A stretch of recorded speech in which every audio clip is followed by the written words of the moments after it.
यह वीडियो जरा गौर से सुनिएगा।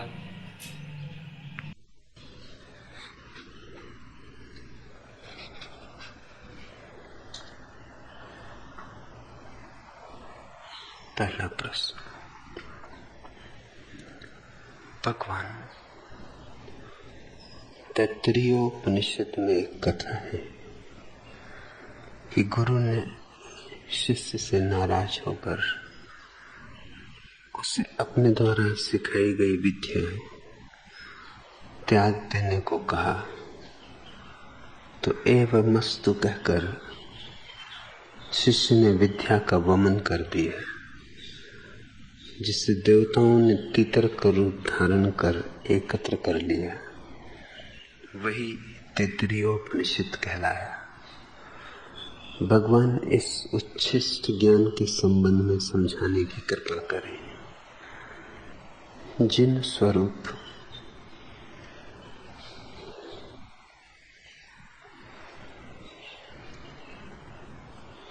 इस संबंध में बहुत सी बातें विचारनीय है। पहली तो बात यह कि गुरु नाराज नहीं होता, दिखाए भला, अभिनय भला करे, नाराज नहीं होता। जो अपने से राजी हो गया अब किसी और से नाराज नहीं हो सकता, वह असंभावना है।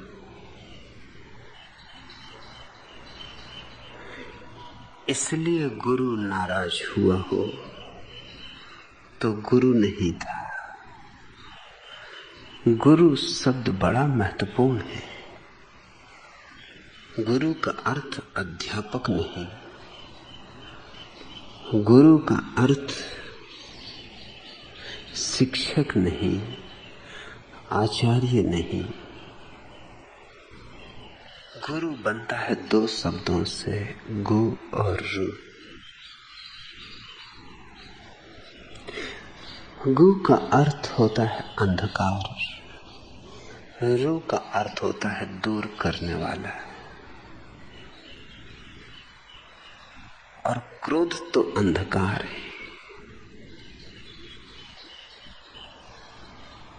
यह तो ऐसे ही हुआ कि कोई कहे कि दिए के पास अंधकार इकट्ठा हो गए। गुरु और नाराज हो जाए, क्रुद्ध हो जाए, यह स्वभाव के नियम के अंतर्गत आता नहीं। यह जीवन की आधारशिलाओं के विपरीत है। लेकिन हम ऐसे गुरुओं के संबंध में सुनते रहे जो नाराज हो जाते। दुर्वासा की कथाएं, वे कथाएं केवल इतना ही कहती हैं कि हमने भूल से किसी शिक्षक को गुरु समझ लिया था, और यह भूल आसान है, क्योंकि शिक्षक वही शब्द बोलता है जो गुरु। शायद गुरु से भी ज्यादा सुसंबद्ध उसकी तर्क सरणी हो। गुरु तो थोड़ा अटपटा होगा, इसलिए अटपटा होगा कि जिसने सत्य को जाना है उसके जीवन में सारे विरोधाभास एक ही ऊर्जा में लीन हो जाते। उसके जीवन में जीवन और मृत्यु का मिलन हो जाता है। उसके अस्तित्व में पदार्थ और आत्मा का भेद नहीं रह जाता। उसकी चर्या में सार और असार में कोई चुनाव नहीं बचता। उसके लिए सोना मिट्टी और मिट्टी सोना, उसके लिए संसार मोक्ष और मोक्ष संसार, ज़ेन फकीर बोकुजू से किसी ने पूछा, मोक्ष के संबंध में कुछ कहें। बोकुजू ने कहा, संसार मोक्ष है। यह केवल कोई गुरु ही बोल सकता है। कोई शिक्षक बोलने की इतनी छाती नहीं रखता, इतनी विराट छाती कि जिसमें मोक्ष को संसार कहा जा सके। आसान मामला नहीं है। विराट के मिलन पर ही संभव हो सकती है यह अभूतपूर्व घटना। यह जो तैत्तिरीय उपनिषद में कथा है, इसमें गुरु नहीं हो सकता है। शिक्षक रहा होगा, सुंदर शिक्षक रहा होगा, शिक्षा देने की कला में निष्णात रहा होगा, और 100 गुरुओं में 99 केवल शिक्षक होते। कोई गीता में पारंगत होता है, कोई वेद में, कोई कुरान में, कोई बाइबल में, मगर ये सब शिक्षक हैं। गुरु तो वह जो परमात्मा को पीकर बैठा है। गुरु तो वह जिसके पीछे परमात्मा छाया की तरह चले। कबीर ठीक कहते हैं, हरि लगे पीछे फिरत, कहत कबीर कबीर। कबीर कहते, मैं तो फिक्र भी नहीं करता, ख्याल लेना देना मुझे हरि से, मगर हरि मेरे पीछे लगे फिरते। जहां जाता हूं वहीं लगे फिरते। जागूं तो सोऊं तो, और दिन रात धुन लगाए रखते हैं, कबीर कबीर। भक्तों ने तो परमात्मा को बहुत पुकारा है, लेकिन ये छाती कबीर की किसी गुरु की हो सकती जो कहे, हरि लगे पाछे फिरत, कहत कबीर कबीर। तैत्तिरीय उपनिषद का गुरु, पहली तो बात, गुरु नहीं। गुरु और कैसा क्रोध। न तो गुरु गुरु है और न शिष्य शिष्य। शिष्य और विद्यार्थी का भेद वैसे ही समझना जरूरी है जैसे गुरु और शिक्षक का भेद। शिक्षक के पास विद्यार्थी इकट्ठे होते, गुरु के पास शिष्य। गुरु के पास शिष्य पहुंच जाए तो भी टिक नहीं सकता, ज्यादा देर नहीं टिक सकता। टिके भी तो कुछ पाएगा नहीं। गुणा ने एक प्रश्न पूछा है कि आपकी कुछ बातें तो बुद्धि को रुचती, कुछ बातें नहीं रुचती, इसलिए समर्पण पूरा नहीं हो पाता। जैसे कि समर्पण भी पूरा और अधूरा हो सकता है, जैसे समर्पण के भी खंड हो सकते, जैसे समर्पण का भी प्रतिशत हो सकता है, 10%, 20%, 50%, 80%, 99% नहीं। गुण समर्पण या तो होता है या नहीं होता। गुरु की बात शिष्य को जचती ही है, दुनिया को न जची तो भी जचती है। तर्क में न बैठे, बुद्धि की पकड़ में न आए तो भी जचती है। शिष्य वह है कि जिसके सामने अगर सवाल हो कि गुरु की बात मानूं या अपने तर्क की, तो वो गुरु की मानता है, तर्क को कहता है नमस्कार। विद्यार्थी वह है जो वहां तक शिक्षक के साथ जाता है जहां तक उसका तर्क जाने देता है। विद्यार्थी कभी भी अपने तर्क से 1 इंच दूर शिक्षक के साथ नहीं जाता, शिक्षक के साथ जाता ही नहीं। वह तो अपने तर्क का ही भरण पोषण करता है। वह तो शिक्षक से कुछ ज्ञान, कुछ सूचना एकत्रित करके ले जाएगा। जीवन रूपांतरण उसकी आकांक्षा नहीं, उसकी अभीप्सा नहीं। गुणा तो बहुत वर्षों से मुझे जानती है, लेकिन दूरी वैसी की वैसी बनी है और लगता है वैसी की वैसी ही बनी रहेगी। मेरी तरफ से तो पूरी चेष्टा है कि तोड़ दूं दूरी, मगर अगर तेरी बुद्धि को अभी भी निर्णय करना है कौन सी बात जचती और कौन सी नहीं जचती, तो समर्पण असंभव है। जहां समर्पण नहीं वहां शिष्यत्व नहीं। और ये ख्याल रखना, गुरु जान के बहुत सी ऐसी बातें कहता है जो बुद्धि को जचेंगी नहीं। जान के कहेगा, क्योंकि वही तो कसौटी है, वही तो परीक्षा है। उसको जो पार कर लेगा वो शिष्य, जो पार नहीं कर पाएगा वह विद्यार्थी। गुरु अगर वही वही कहता रहे जो तुम्हारी बुद्धि को जचता ही है, तो शिष्य और विद्यार्थी में भेद करना ही असंभव हो जाएगा। विद्यार्थी शिष्य की गरिमा को नहीं पा सकता है। विद्यार्थी घिसटता है शिक्षक के प्रति, शिष्य गुरु के आगे नाचता है। गुरु तो इशारा करता है और शिष्य यह गया वह गया।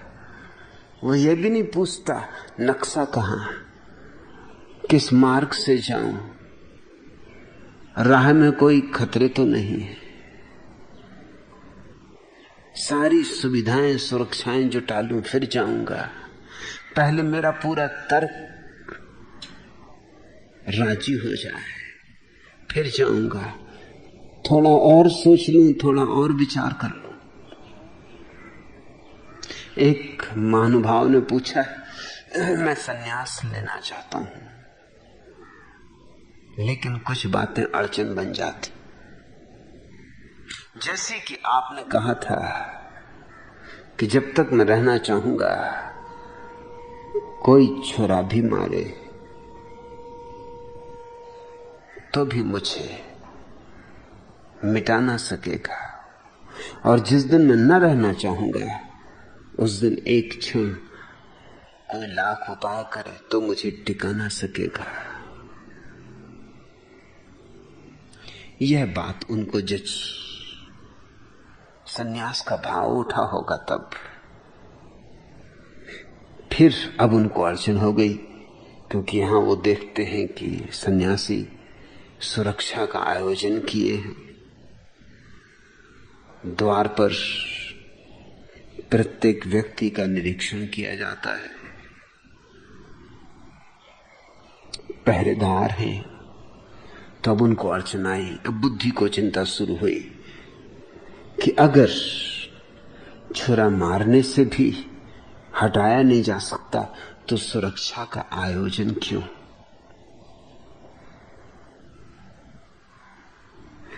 उन्होंने बात को अधूरा ही सुना। हम उतना ही सुनते हैं जितना हम सुनना चाहते हैं। मैंने कहा था छुरा मार के मुझे उठाया नहीं जा सकता, सुरक्षा करके मुझे बचाया नहीं जा सकता। ना तो मैं छुरा मारने वालों को रोकने को कुछ कहूंगा और ना सुरक्षा करने वालों को रोकने को कुछ कहूंगा। जब छुरा मारने वाले स्वतंत्र हैं तो सुरक्षा करने वालों को क्यों बाधा देनी। इतनी अकल उनमें न उठी। इतनी अकल अकल में होती ही नहीं। अकल तो बेअकल है। महात्मा गांधी की मृत्यु के समय उनके पट्ट शिष्य सरदार वल्लभ भाई पटेल के हाथ में सारी सुरक्षा का आयोजन था। वो गृह मंत्री थे और प्रधानमंत्री थे, और सरदार को खबर मिली थी सुनिश्चित स्रोतों से कि गांधी की हत्या का आयोजन किया जा रहा है।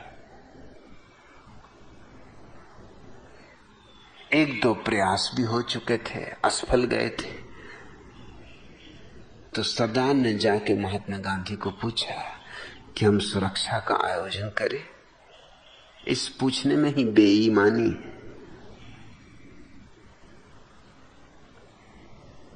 क्योंकि जो बंदूक मारने आ रहे थे वो तो पूछ के आ नहीं रहे थे। जब दुश्मन नहीं पूछ रहा है तो दोस्त क्यों पूछे? और इस पूछने में बेईमानी है इसलिए कि अगर महात्मा गांधी कहते कि हाँ सुरक्षा का आयोजन करो, तो सरदार वल्लभ भाई पटेल की श्रद्धा ही महात्मा गांधी में खत्म हो जाती कि अरे, यह व्यक्ति कहता था कल तक कि राम जब उठाना चाहेगा तब उठाएगा, और अब कहने लगा कि सुरक्षा का इंतजाम करो। सरदार की श्रद्धा ही खिसक गई होती। सरदार अचेतन मन में तो यही आकांक्षा लेके गए होंगे कि गांधी कहेंगे कि कोई सुरक्षा की आवश्यकता नहीं। यह मैं सुनिश्चित रूप से कहता हूं कि वो यही आकांक्षा लेके गए होंगे कि गांधी कहेंगे सुरक्षा की क्या आवश्यकता है, परमात्मा सुरक्षा है। और वही गांधी ने कहा और सरदार प्रसन्न लौटे। विद्यार्थी के अनुकूल हो गई बात।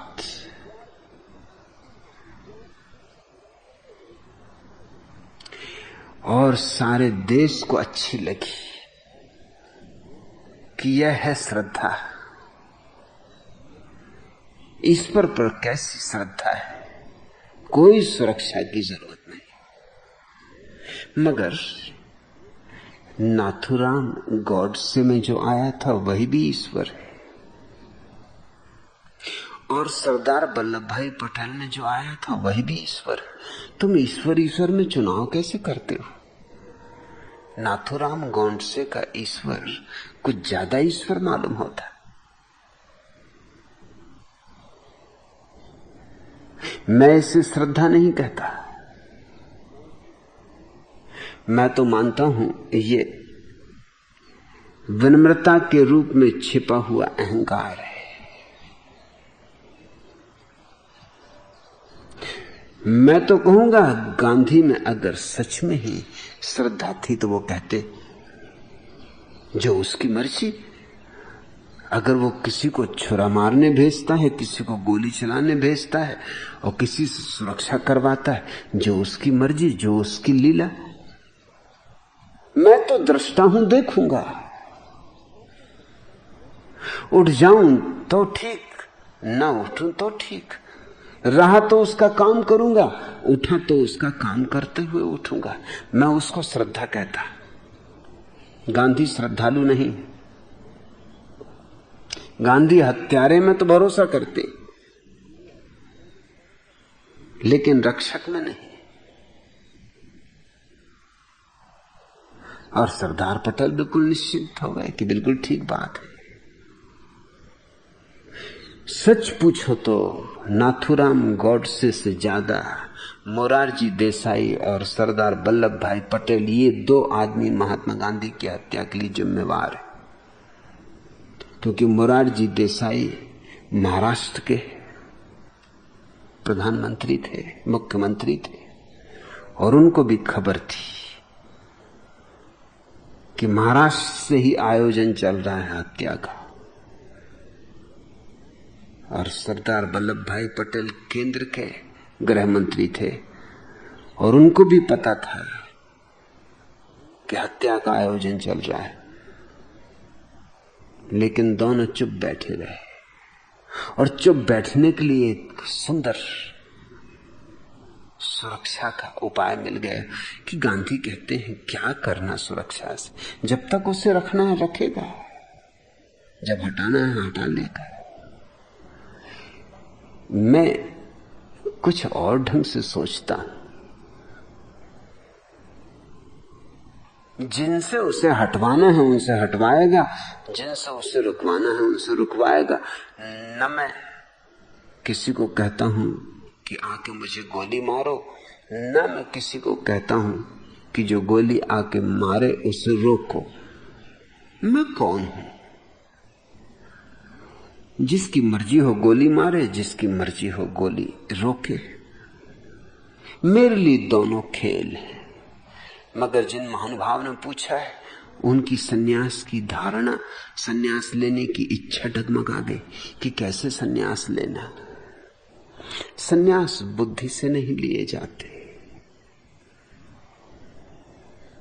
समर्पण बुद्धि से नहीं होते। सन्यास और समर्पण पर्यायवाची है,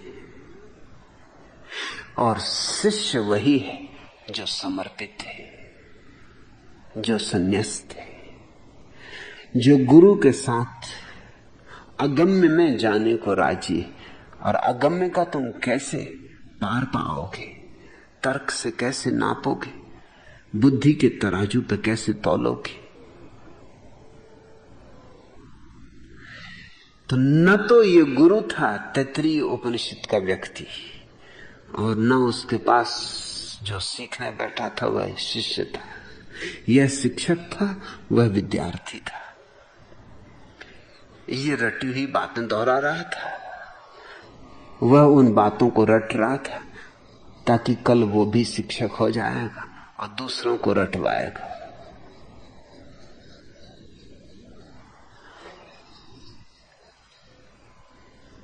गुरु नाराज हो गया किसी बात से शिष्य पर। गुरु नाराज नहीं होता शिष्य पर, यह तो असंभव है।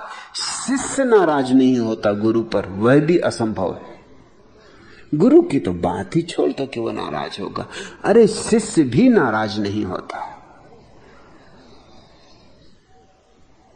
ये प्रेम की पराकाष्ठा है, यहां कहां नाराजगी का प्रवेश।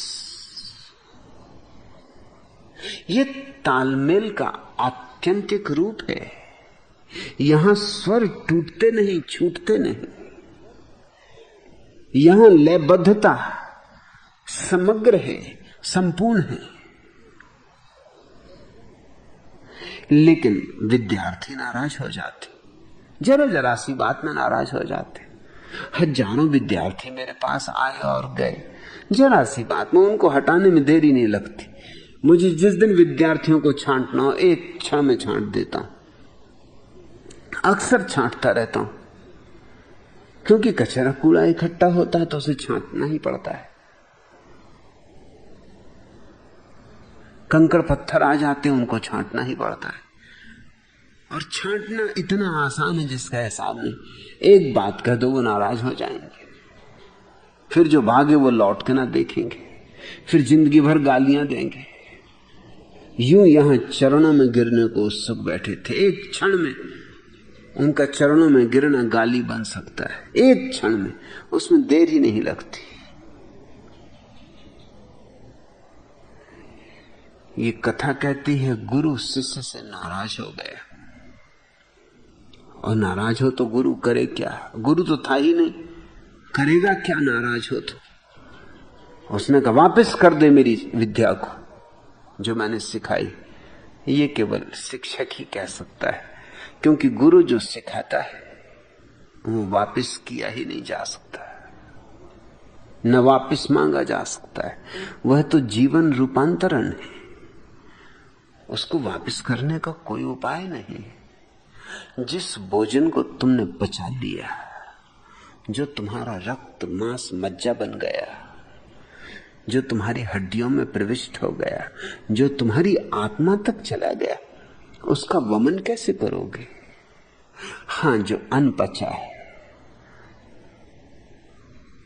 जो खून नहीं बना है, जो पत्थर की तरह पेट में पड़ा रह गया है, जो भार है, उसका वमन किया जा सकता है। उसका वमन करने से हल्कापन ही लगेगा, उसका वमन स्वास्थ्यप्रद है। गुरु नाराज हुआ, उसने कहा मेरी सिखाई विद्या वापस कर दे। ये बातें बचकानी, ये गुरु के मुंह से शोभा नहीं देती। गुरु पहली तो बात कुछ सिखाता ही कहां है। गुरु तो तुम जो सीखे हो उसको मिटाता है। गुरु शिक्षण नहीं देता, गुरु शिक्षण छीनता है। गुरु ज्ञान नहीं देता, गुरु ज्ञान छीनता है। गुरु तुम्हें ज्ञान से मुक्त करता, निर्दोष करता है। शिक्षक ज्ञान देता है, तो शिक्षक छीन भी सकता है। जो दिया जा सकता है वो छीना जा सकता है। गुरु तो कुछ देता ही नहीं, छीनेगा क्या। गुरु तो साफ करता है, कूड़े करकट से तुम्हें मुक्त करता है। वापस लेने को तो कुछ है नहीं, दिया ही नहीं कभी। जिनका मन लोभ से भरा है वो शिक्षकों के पास इकट्ठे होते हैं, क्योंकि वहां कुछ मिलेगा। सिर्फ निर्लोभी गुरु के पास बैठ सकते हैं, क्योंकि वहां कुछ खोना पड़ेगा। कुछ ही नहीं, अंततः स्वयं को खोना पड़ेगा। वहां शून्य होना पड़ेगा। जो शून्य हुआ वही शिष्य। गुरु के पास से तुम रोज रोज और खाली होके लौटते हो। बुद्धि चली जाती, तर्क चला जाता, अहंकार चला जाता, इच्छाएं चली जाती, महत्वाकांक्षाएं चली जाती, अभीप्साएं चली जाती। संसार ही नहीं जाता, मोक्ष, निर्वाण, समाधि सब चला जाता है। कुछ बचता ही नहीं। गुरु कुछ छोड़ता ही नहीं, उठाता है तलवार और काटता चला जाता है। जब तुम्हारे भीतर सन्नाटा हो जाता है, न कोई शोर, न कोई आवाज, जब वैसी महाशांति तुम्हारे भीतर घनीभूत होती, तब तुम योग्य हुए शिष्य कहलाने के। अब तुमसे छीनेगा क्या? जो छीनने को था वो तो छीन ही लिया गया। और इस शून्य को कोई नहीं छीन सकता, क्योंकि शून्य तुम्हारा स्वभाव है। इसका वमन नहीं हो सकता। वमन तो उसका हो सकता है जो परभाव है, जो बाहर से डाला गया है, उसको तुम फेंक सकते हो। लेकिन जो भीतर ही है, जो तुम्हारा अंतरतम है, उसका वमन नहीं हो सकता। जिन स्वरूप तुमने ये कथा उठा के ठीक किया, यह कथा महत्वपूर्ण है। इसमें ना तो गुरु गुरु है, ना शिष्य शिष्य है। और इसलिए शिक्षक नाराज हो गया विद्यार्थी से। उसने कहा कि लौटा दे मेरी विद्या। क्या बचकानी बात है, क्या तुच्छी बात है, क्या थोथे वक्तव्य। लौटा दे। जरा जरा सी बात में मैंने दिया वो लौटा दे। ये देना भी सशर्त है कि छीन लूंगा अगर जरा गड़बड़ की, अगर जरा मेरे विपरीत गया, अनुकूल ना हुआ तो छीन लूंगा, वापस ले लूंगा।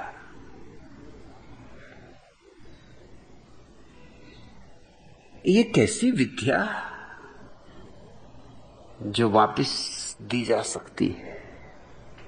इस जगत में जो तुमने ठीक ठीक जान लिया है, उसे तुम कैसे वापस करोगे? जैसे अंधे आदमी की आंख खुल गई, उसने रोशनी देख ली, अब वो लाख उपाय करे, कैसे वापस करेगा? वो कितने कहे कि मैंने नहीं देखी, मान लिया कि मैंने नहीं देखी, मगर देख तो ली। जीवन के परम सत्यों में एक सत्य यह है, जो जाना जाता है उसे फिर अनजाना नहीं किया जा सकता, और जिसे अनजाना किया जा सकता है उसे तुमने कभी जाना ही नहीं था। जो चीज तुम्हारे रग रेशे में समा जाती है उसका परित्याग असंभव है। कुछ चीजें तुम्हारे अनुभव में है, उनका मैं उल्लेख करूं तो समझ में आ जाए, क्योंकि जो तुम्हारे अनुभव में नहीं है उसके उल्लेख करने से कुछ सार नहीं। तुमने अगर तैरना सीखा है तो क्या तुम उसे कभी भूल सकते हो? अब तक दुनिया में ऐसा कभी नहीं हुआ कि कोई तैरना भूल गया हो, चाहे 50 साल न तैरे।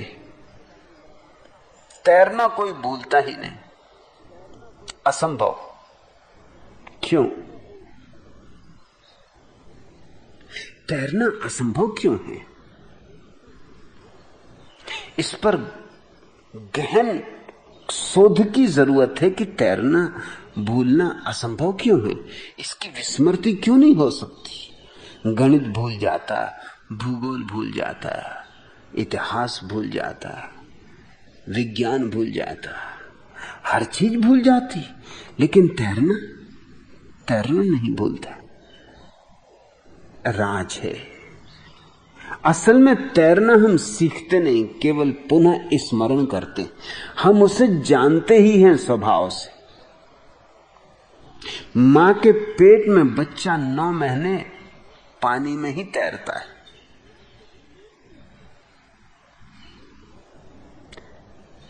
मां के पेट में समुद्र के जल जैसा जल इकट्ठा हो जाता है। वो जो पेट मां का इतना बड़ा दिखाई पड़ता है, उसमें बच्चे का होना तो कारण होता ही है, ज्यादा कारण होता है बच्चे के तैरने के लिए जल का इकट्ठा होना। और उस जल का जो रासायनिक रूप है वो वही है जो समुद्र के जल का। और बच्चे की जो पहली अभिव्यक्ति है वो मछली जैसी है। इसी से वैज्ञानिकों ने यह खोज की है कि मनुष्य का जन्म सबसे पहले समुद्र में हुआ होगा। करोड़ों वर्ष हो गए इस बात को हुए, लेकिन मनुष्य सबसे पहले मछली की तरह प्रकट हुआ होगा। संभवतः हिंदुओं की मत्स्य अवतार के पीछे यही धारणा है। ईश्वर ने पहला अवतार मछली की तरह लिया। ये कहने का एक और ढंग है, मगर बात वही है कि जीवन पहली दफा मछली की तरह उतरा।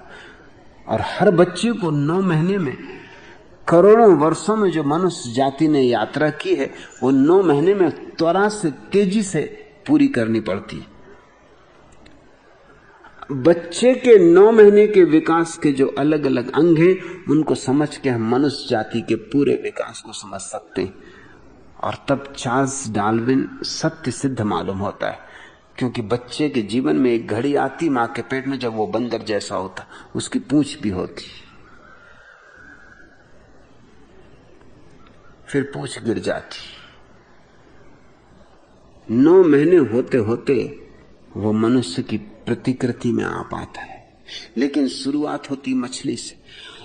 अगर करोड़ों वर्ष पहले आदमी का प्राथमिक जीवन मछली की तरह शुरू हुआ था, तो उसके स्वभाव के अंतरतम में तैरना है।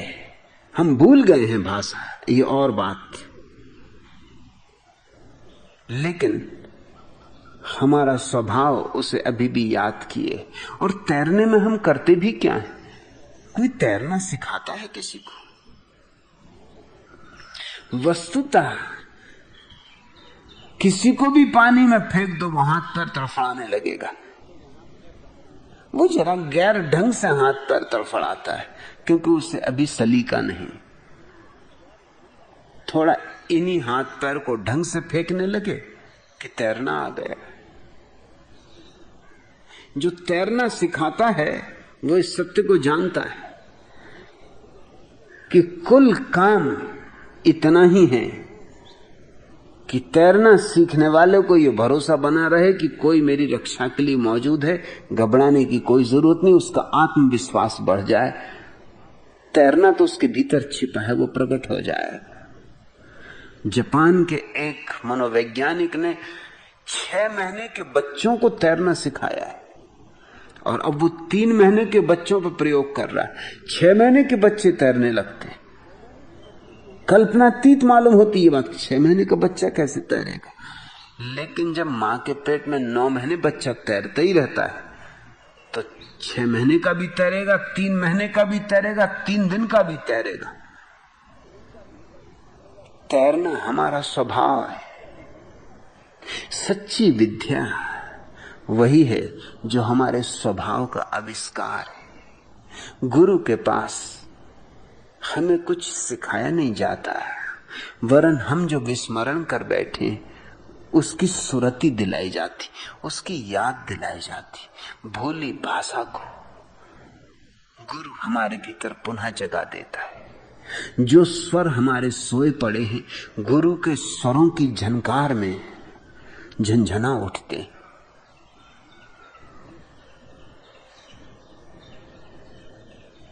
गुरु गाता है, उसकी अनुगूंज हमारे भीतर भी गुनगुनाहट बन जाती। गुरु नाचता है, उसके पैरों की झनकार हमारे भीतर के घुंघरुओं को हिला देती। गुरु सितार बजाता है, उसकी तार का छेड़ देना हमारे हृदय तंत्री पर एक आघात हो जाता है। विद्या साधारण शिक्षा नहीं, विद्या से वह जाना जाता है जिसे हम जानते ही थे और भूल गए, और शिक्षा से वह जाना जाता है जिसे हम कभी जानते ही नहीं थे, इसलिए कभी भी भूल सकते। तो इस शिक्षक ने, मैं कहूंगा शिक्षक ने, विद्यार्थी से नाराज होकर कहा कि लौटा दे, मेरी विद्या लौटा दे। क्या करते विद्यार्थी भी? उसने एव मस्तु कहकर विद्या का वमन कर दिया। ये कहानी बड़ी प्रीतिकर है। उसने उल्टी कर दी कि ले रख, अब और क्या कर सकता हूं, अनपचा तो था ही, बोझ ही हो रहा होगा। उसने उतार के बोझ रख दिया। उसने कहा संभाल अपना कचरा। उसने हल्कापन ही अनुभव किया होगा। और देवताओं ने तीतर का रूप धारण कर उसे एकत्र कर लिया। ये देवता भी गजब के लोग हैं।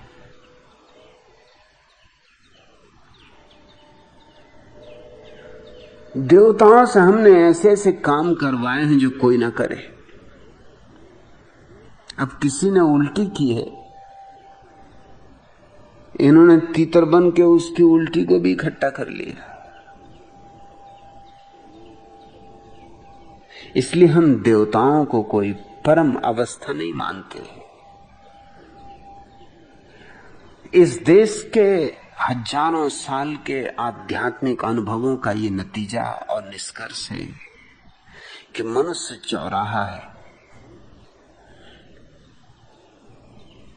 और जिस व्यक्ति को भी मोक्ष की यात्रा पर जाना है उसे मनुष्य से ही मोक्ष की यात्रा पर जाना होगा।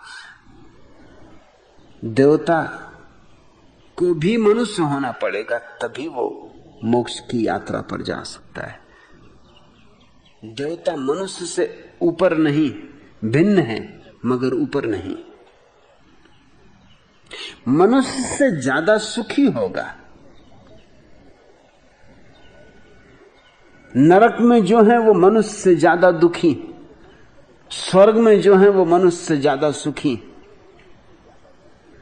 स्वर्ग यूं समझो संपन्न है, समृद्ध है। नरक यूं समझो विपन्न है, दरिद्र है।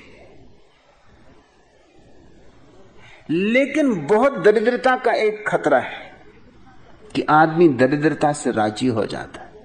हम पूरब के देशों में ये देख सकते, लोग दरिद्रता से राजी हो गए। न केवल राजी हो गए हैं, बल्कि अगर तुम उनकी दरिद्रता पर चोट करो तो वो नाराज होते, वो तुमसे संघर्ष लेंगे, वो तुमसे लड़ेंगे, वो अपनी दरिद्रता को बचाएंगे। सदियों पुरानी प्राचीन दरिद्रता, सनातन दरिद्रता, उनका सनातन धर्म कैसे छोड़ दें? इतनी आसानी से छोड़ दें?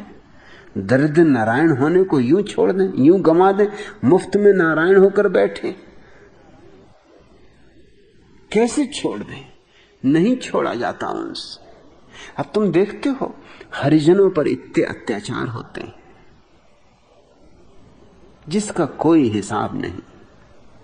एक मित्र ने पूछा है कि हरिजनों पर इतने अत्याचार हो रहे हैं, उनकी बस्तियां जलाई जा रही हैं, उनके झोपड़े जलाए जा रहे हैं, हरिजन मारे जा रहे हैं, उनके कुओं में जहर डाल दिया जाता है, उनकी स्त्रियों के साथ बलात्कार किया जाता है, गर्भवती स्त्रियों के साथ बलात्कार किया जाता है, बलात्कार में उनके बच्चे गिर जाते हैं।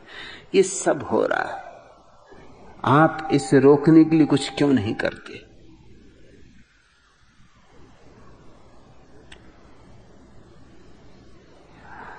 जिन पर हो रहा है वो कम से कम इतना तो कर सकते हैं कि हिंदू धर्म का त्याग कर दें। वो इतना नहीं करते तो मैं क्यों करूं कुछ?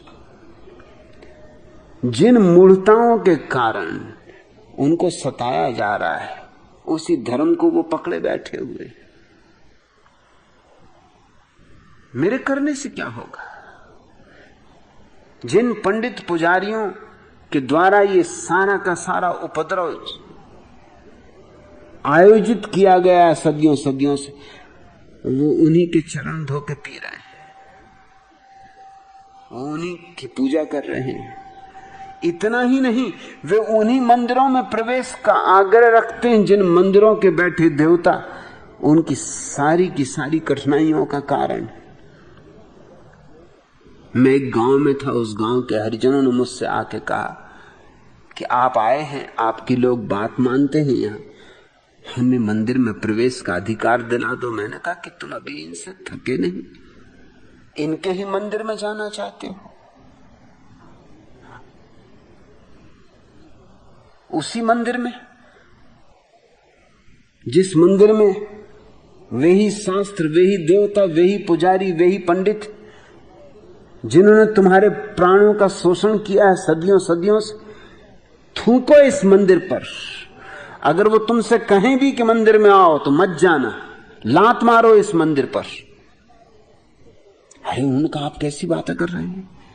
मंदिर पर लात मारे, थूके मंदिर पर? आप कहते क्या आप नास्तिक? मैं नास्तिक हूं और ये आस्तिक है, और तुम मुझसे पूछते हो कि मैं इनके लिए कुछ क्यों नहीं करता। ये मूढ़ अपनी बीमारियों से, रोगों से चिपके हुए, कौन इनको पकड़ रहा है? ये छोड़ते क्यों नहीं, हटते क्यों नहीं? कौन इन्हें रोक रहा है? और तुम देखते हो फौरन अंतर हो जाता है। वही हरिजन जिसको तुम अपने साथ गद्दी पर न बिठालते, अगर ईसाई हो जाए और आए तो तुम उठ के खड़े होते कहते हो आइए साहब बैठिए। वही सज्जन अब गद्दी पे बैठाने के योग्य हो गए। वही मुसलमान हो जाए तो आप कहते हैं आइए मीर साहब, नहीं तो सीढ़ियों के बाहर।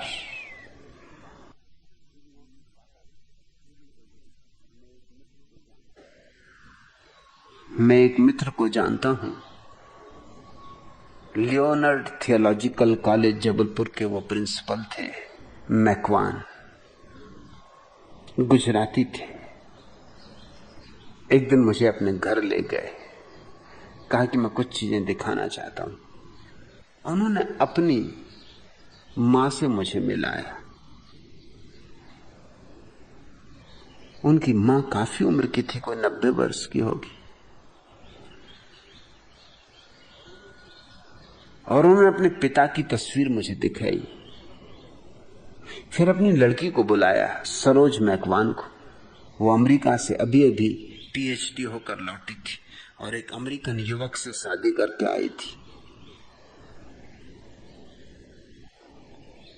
और कहा कि जरा देखें मेरी ये 3 पीढ़ियां, ये मेरे पिता, ये मेरी मां, ये मैं, ये मेरी पत्नी, ये मेरी लड़की, ये मेरा दामाद।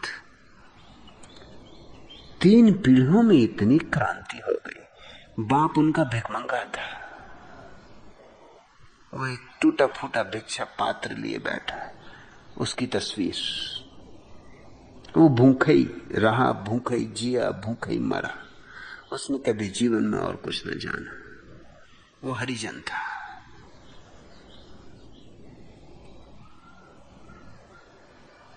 उसे सिर्फ दुत्कारा गया। जब बाप मर गया तो मां परेशान हो गई, भूख और परेशानी में ईसाई हो गई। अभी भी उनकी मां के चेहरे पर दरिद्रता की सारी लकीरें, अभी भी उनकी मां को पहचाना जा सकता है कि हिंदू सनातन धर्म की छाप गई नहीं।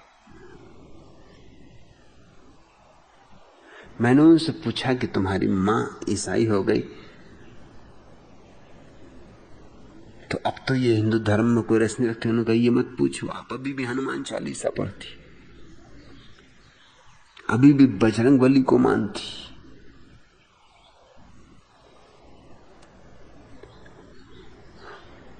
खुद एक बड़े कॉलेज के प्रिंसिपल हैं, पत्नी भी प्रोफेसर है। जोड़ना मुश्किल पड़ता है क्योंकि जब मां ईसाई हो गई तो ईसाइयों ने मैकवान को पढ़ने के लिए अमेरिका भेज दिया। वहीं वे बड़े हुए, वहीं उन्होंने शादी की और उनकी लड़की को देखकर तो भरोसा ही ना आएगा। सुंदरतम युवतियों में से एक जो मैंने देखी।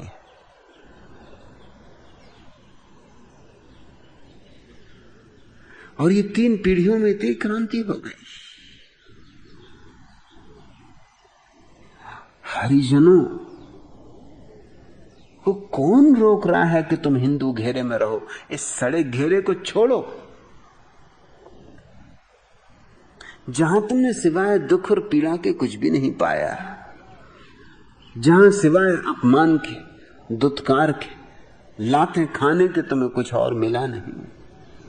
वहां किस आशा पर रुके हुए हो? जिस राम ने एक शूद्र के कान में शीशा पिघलवा के भरवा दिया, तुम उसी राम का अभी भी स्तुति कर रहे हो, गुणगान कर रहे हो, संकोच भी नहीं, शर्म भी नहीं। जिस मनु ने तुम्हारी गिनती मनुष्यों में नहीं की है, तुम उसी मनु महाराज के द्वारा निर्मित समाज व्यवस्था के अंग बने हुए हो।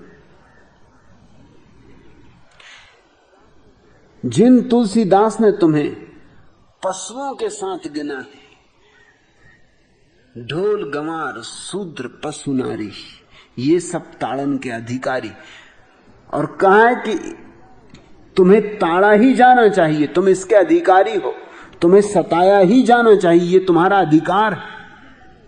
सताया जाना तुम्हारा अधिकार है और हम तुम्हें सताएं ये हमारा अधिकार है। तुम उन्हीं तुलसीदास की चौपाइयां रट रहे हो और उन्हीं के मानने वाले लोग तुम्हारी पत्नियों के साथ व्यभिचार कर रहे हैं, गर्भपात कर रहे हैं, आग लगा रहे हैं, हत्याएं कर रहे हैं, गोलियां चला रहे हैं, और फिर भी तुम उन्हीं के घेरे में रोके रहना चाहते हो। आदमी दुख से भी राजी हो जाता है, दुख को भी पकड़ लेता है, इसलिए नरक से कोई छुटकारा नहीं। ये बड़े मजे की बात है कि आदमी सुख से ऊब जाता है, दुख से नहीं ऊबता। ये मनुष्य के मनोविज्ञान के संबंध में एक अपूर्व सत्य है कि मनुष्य दुख से नहीं ऊबता, सुख से ऊब जाता है। दुख में एक आशा रहती है कि शायद कल सुखी हो जाऊं, आज नहीं कल दुख कट ही जाएगा, आखिर कर्म बंधन कभी तो छीन होंगे। लेकिन सुख में सब आशा खो जाती। स्वर्ग हमारी कल्पना है सुखी लोगों की, जहां जिन्होंने खूब पुण्य अर्जन कर लिया है वे लोग देवी देवता हो जाते, मगर वे ऊब जाते। ऐसी कथाएं हैं जिनमें देवता और देवियों ने प्रार्थना की है कि हम पृथ्वी पर वापस जाना चाहते हैं, लेकिन मैंने ऐसी कोई कहानी अब तक नहीं सुनी न पढ़ी जिसमें नरक में किसी ने कहा हो कि हम वापस पृथ्वी पर जाना चाहते हैं। और वसी थक जाती है इंद्र के सामने नाचते नाचते और प्रार्थना करती कुछ दिन की छुट्टी मिल जाए, मैं पृथ्वी पर जाना चाहती हूं, मैं किसी मिट्टी के बेटे से प्रेम करना चाहती हूं। देवताओं से प्रेम बहुत सुखद हो भी नहीं सकता, हवा हवा होंगे, मिट्टी तो है नहीं, ठोस तो कुछ है नहीं। ऐसे हाथ घुमा दो देवता के भीतर से तो कुछ अटकेगा ही नहीं। कोरे ख्याल समझो, सपने समझो, कितने ही सुंदर लगते हो, मगर इंद्रधनुषों जैसे। स्वभावतः उर्वशी थक गई होगी। स्त्रियां पार्थिव होती, उन्हें कुछ ठोस चाहिए। नाचते नाचते इंद्रधनुषों के पास उर्वशी थक गई होगी, ये मेरी समझ में आता। उर्वशी ने कहा कि मुझे जाने दो, मुझे कुछ दिन पृथ्वी पर जाने दो, मैं पृथ्वी की सौंधी सुगंध लेना चाहती हूं, मैं पृथ्वी पर खिलने वाले गुलाब और चंपा के फूलों को देखना चाहती हूं। फिर से एक बार मैं पृथ्वी के किसी बेटे को प्रेम करना चाहती हूं। चोट तो इंद्र को बहुत लगी क्योंकि अपमानजनक थी ये बात, लेकिन उसका छज्जा, लेकिन एक शर्त है, ये राज किसी को पता ना चले कि तू अप्सरा है, और जिस दिन ये राज तूने बताया उसी दिन तुझे वापस आ जाना पड़ेगा। उर्वशी उतरी और पुरूरवा के प्रेम में पड़ गई। बड़ी प्यारी कथा है उर्वशी और पुरूरवा की। पुरूरवा पृथ्वी का बेटा, धूप आए तो पसीना निकले और सर्दी हो तो ठंड लगे। देवताओं को ना ठंड लगे ना पसीना निकले, मुर्दा ही समझो। मुर्दों को पसीना नहीं आता, कितनी गर्मी होती रहे, और न ठंड लगती। तुमने मुर्दों के दांत किटकिटाते देखे? क्या खाक दांत किटकिटाएंगे, और मुर्दा दांत किटकिटाए तो तुम ऐसे भागोगे कि फिर लौट के नहीं देखोगे।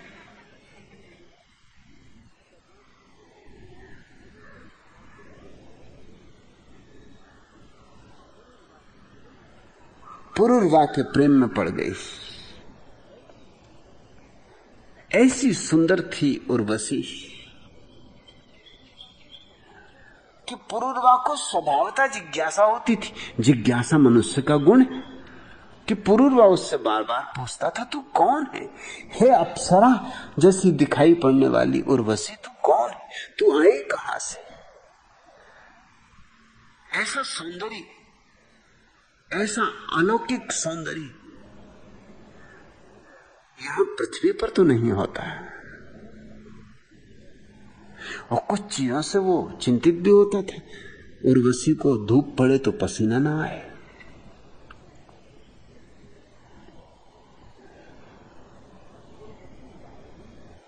उर्वशी वायवी थी, हल्की फुल्की थी, ठोस नहीं थी, प्रीतिकर थी, मगर गुड़िया जैसी, खिलौने जैसी। न नाराज हो, न लड़े झगड़े। जिज्ञासाएं उठनी शुरू हो गई पुरूरवा को। आखिर एक दिन पुरूरवा जिद्दी कर बैठा। रात दोनों बिस्तर पे सोए हैं। पुरूरवा ने कहा कि आज तो मैं जान के रहूंगा कि तू है कौन, तू आई कहां से। नहीं तू हमारे बीच से मालूम होती, अजनबी है, अपरिचित है। नहीं तू बताएगी तो ये प्रेम समाप्त हुआ। ये तो धमकी थी, मगर उर्वशी घबरा गई और उसने कहा कि तो फिर एक बात समझ लो, मैं बता तो दूंगी, लेकिन बता देते ही मैं तिरोहित हो जाऊंगी, क्योंकि ये शर्त है। पुरूरवा ने कहा कुछ भी शर्त हो। उसने समझा कि ये सब चालबाजी, औरतों की चालबाजियां, क्या क्या बातें निकाल रही, तिरोहित कहां हो जाएगी। तो उसने बता दिया कि मैं उर्वशी हूं, थक गई थी देवताओं से, पृथ्वी की सौंधी सुगंध बुलाने लगी थी। चाहती थी वर्षा की बूंदों की टपटप छप्पर पर, सूरज की किरणें, चांद का निकलना, रात तारों से भर जाना, किसी ठोस हड्डी मांस मज्जा के मनुष्य की छाती से लग के आलिंगन। लेकिन अब रुक ना सकूंगी। पुरूरवा उस रात सोया, लेकिन उर्वशी की साड़ी को पकड़े रहा रात नींद में भी। सुबह जब उठा तो साड़ी ही हाथ में थी, उर्वशी जा चुकी थी। तब से कहते हैं पुरूरवा घूमता रहता, भटकता रहता, पूछता फिरता है उर्वशी कहां है, खोज रहा है। शायद ये हम सब मनुष्यों की कथा है। प्रत्येक आदमी उर्वशी को खोज रहा है। कभी कभी किसी स्त्री में धोखा होता है कि यह रही उर्वशी, फिर जल्दी धोखा टूट जाता है।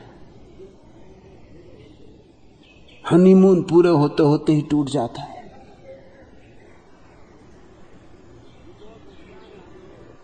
जो बहुत होशियार है हनीमून पे जाते ही नहीं, क्यों न जाएंगे हनीमून पे, न टूटेगा। चंदूलाल का विवाह हुआ, बड़ा शोरगुल मचा रहे थे कि हनीमून पर शिमला जा रहे हैं, शिमला जा रहे हैं, शिमला जा रहे हैं। मैंने पूछा कब जा रहे हो? कह रहे हैं कि बस 1-2 दिन में जाता हूं। 2-4 दिन बाद मुझे फिर मिल गया। मैंने पूछा चंदूलाल शिमला नहीं गए? कहा कि पत्नी को भेज दिया है। पत्नी को तुमने भेज दिया हनीमून पर अकेले? तो शिमला मैं तो पहले ही देख चुका हूं, अब दोबारा जाने की क्या जरूरत है? अब पत्नी देख आएगी। ऐसा हनीमून टिकेगा, मारवाड़ी का हनीमून टिक सकता है। गए ही नहीं तो टूटेगा क्या खाक। इसलिए विवाह टिकते हैं इस दुनिया में, प्रेम नहीं टिकता। क्योंकि प्रेम में एक छलांग है आकाश की तरफ, गिरना पड़ेगा। विवाह में छलांग ही नहीं, जमीन पे ही सरकते रहते हैं, गिरेंगे कैसे? विवाह तो यूं है जैसे मालगाड़ी पटरियों पर दौड़ती हुई।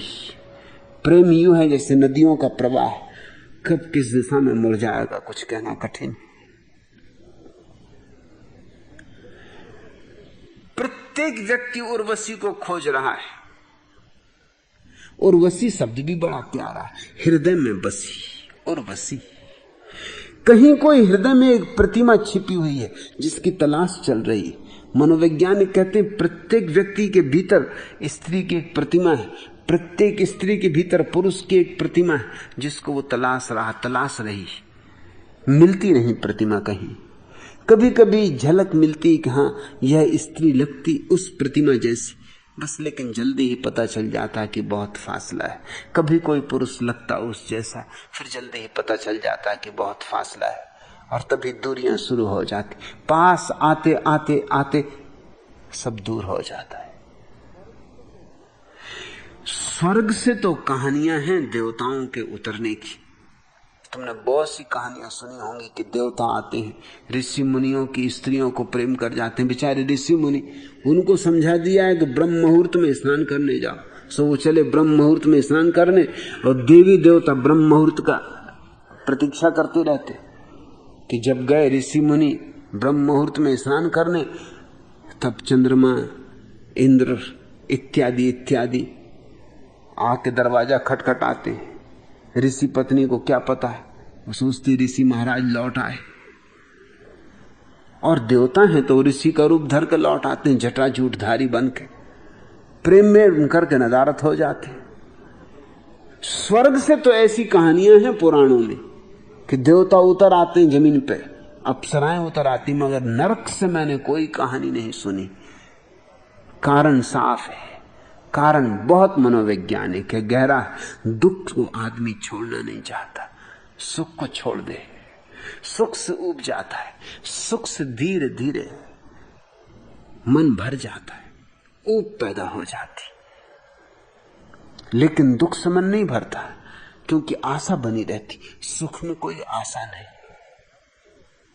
लेकिन चाहे नरक हो और चाहे स्वर्ग, हमारा सदियों का निरीक्षण यह है, मैं इस निरीक्षण से राजी हूं कि प्रत्येक व्यक्ति को मनुष्य के चौराहे पर लौट आना पड़ता। मनुष्य चौराहा है, वहां से सब तरफ रास्ते जाते हैं, पशु की तरफ, पक्षियों की तरफ, नरकों की तरफ, देवताओं की तरफ, और अंतिम मार्ग भी वहां है, निर्वाण की तरफ, मोक्ष की तरफ, जहां सब खो जाता है, जहां योनि मात्र खो जाती, जहां न तुम मनुष्य रह जाते, न पशु, न पक्षी, न देवता, जहां तुम केवल निर्विचार शून्य चेतना मात्र रह जाते।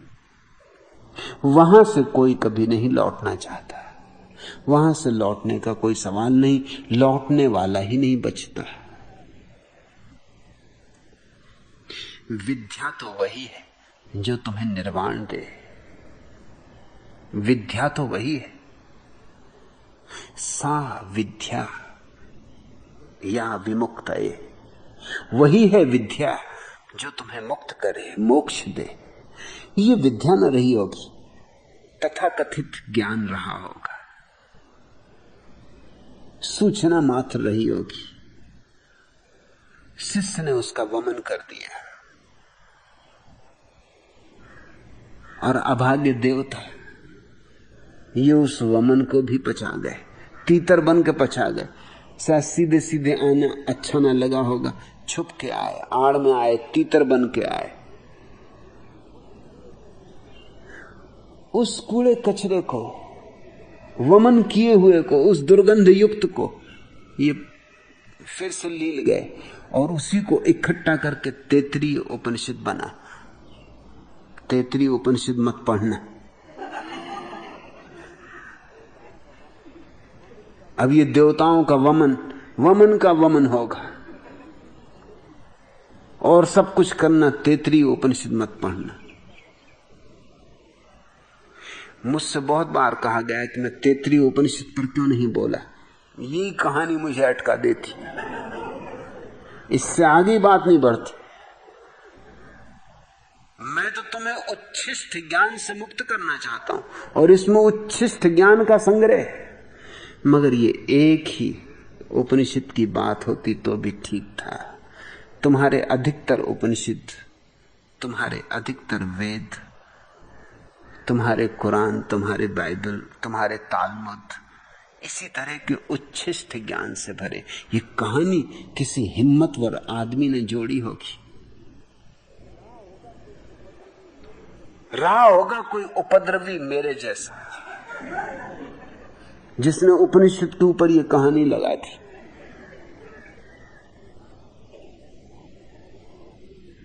और भोंदू पंडित ऐसे हैं कि आज तक किसी ने इस कहानी को ठीक ठीक समझने की कोशिश भी नहीं की कि ये कहानी पर्याप्त है ये बताने को कि कूड़ा कचरा से बचो।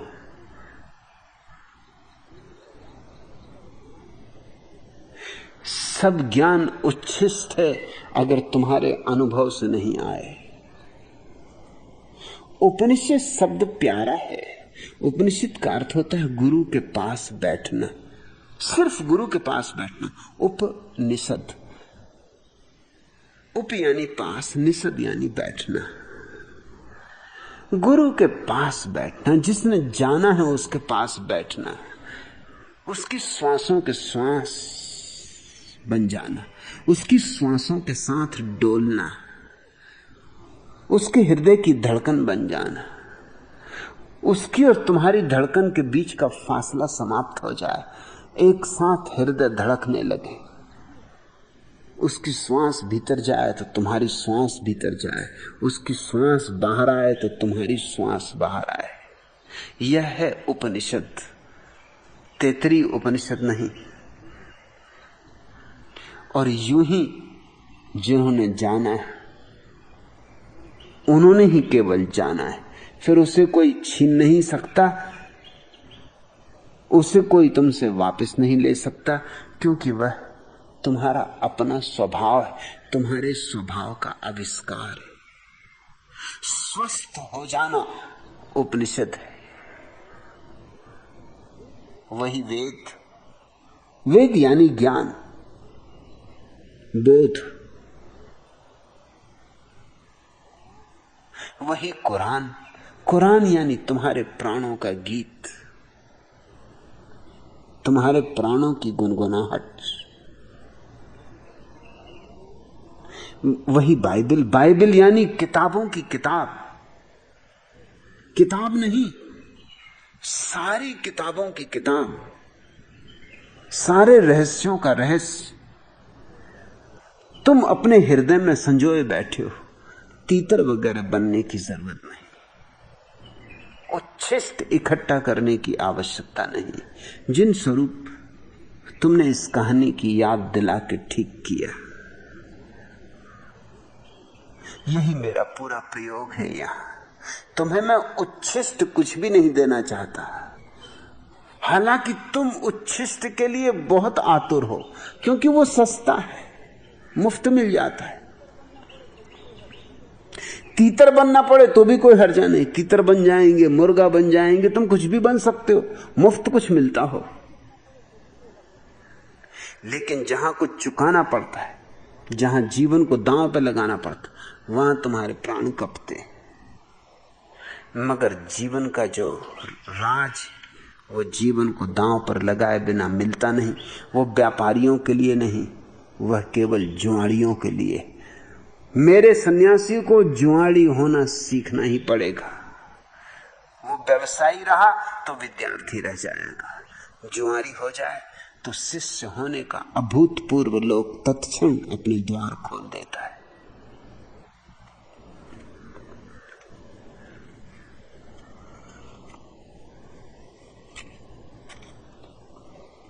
दूसरा प्रश्न, भगवान जब तक आप कोई चमत्कार ना दिखाएं, मैं आपको भगवान कैसे मानूं? कन्हैया लाल।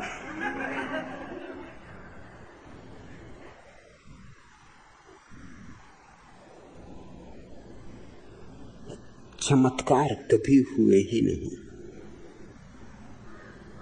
चमत्कार हो ही नहीं सकते। चमत्कार का अर्थ होता है जीवन के नियम के विपरीत कुछ होना, जो कि असंभव है। जीवन का नियम यानी परमात्मा, परमात्मा के विपरीत कुछ कैसे हो सकता है? जो भी होगा उसके अनुकूल होगा। जो भी होता है धर्म के नियम के अनुकूल होता है। हां, तुम्हारी समझ में ना आ पड़ता हो नियम, यह बात और, तुम्हें चमत्कार जैसा लगे, यह बात और। लेकिन चमत्कार न कभी हुए हैं, न कभी होंगे। लेकिन तुम्हारे अज्ञान का शोषण किया जा सकता है। कन्हैया लाल, तुम किसी मदारी की तलाश में हो तो चले जाओ, सत्य साईं बाबा राख वगैरह निकाल के बता देंगे, चमत्कार हो जाएगा। स्विट्जरलैंड में बनी हुई घड़ियां निकाल के बता देंगे, चमत्कार हो जाएगा। पता नहीं ये कैसी सरकार है, तस्करों को पकड़ती, सत्य साईं बाबा को क्यों नहीं पकड़ती? ये तो तस्करी हुई। स्विट्जरलैंड में बनी हुई घड़ियां कोई आदमी निकाले, ये तो तस्करी हुई।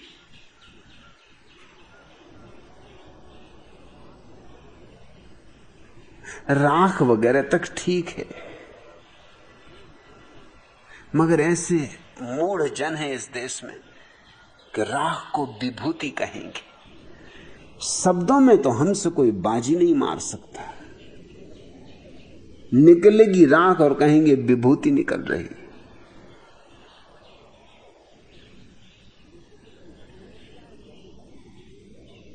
चमत्कार गढ़े जाते हैं क्योंकि मूढ़ों को प्रभावित करने का और कोई उपाय नहीं।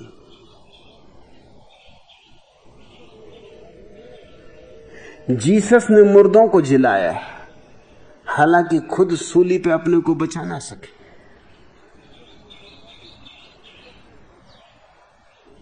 जीसस ने अंधों को आंखें दी, लेकिन जो सूली पे चढ़ा रहे थे उनको अंतर्दृष्टि न दे सके।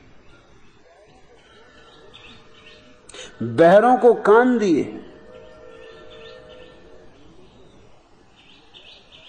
लेकिन यहूदी धर्म गुरुओं को कान न दे सके। कहते हैं लंगड़े लूलों को पहाड़ चढ़ा दिया, लेकिन खुद जब गोलगोथा की पहाड़ी पर सूली को कंधे पर रख के चढ़ना पड़ा तो 3 बार गिरे, पांव लहू लुहान हो गए। लंगड़ों लूलों को पहाड़ चढ़ा दिया, खुद गोलगोथा की छोटी सी पहाड़ी, टीला ही कहना चाहिए, पहाड़ी भी नहीं, उस पर भी चढ़ने में 3 बार गिर गए।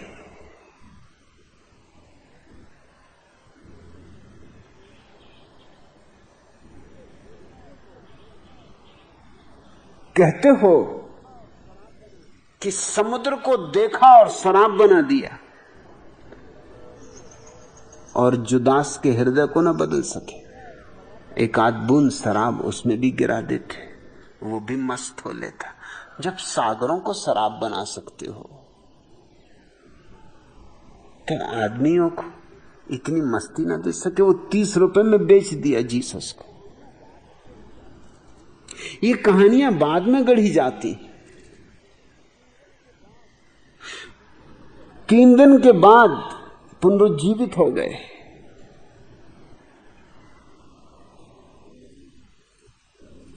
लेकिन 3 दिन के बाद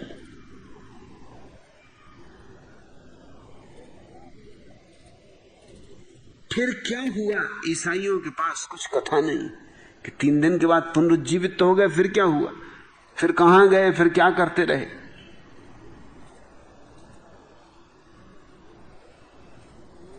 ये कथाएं गढ़ ली जाती हैं बाद में मूढ़ों को प्रभावित करने के लिए, और मूढ़ों की भीड़ वही इन बातों से चमत्कृत होते।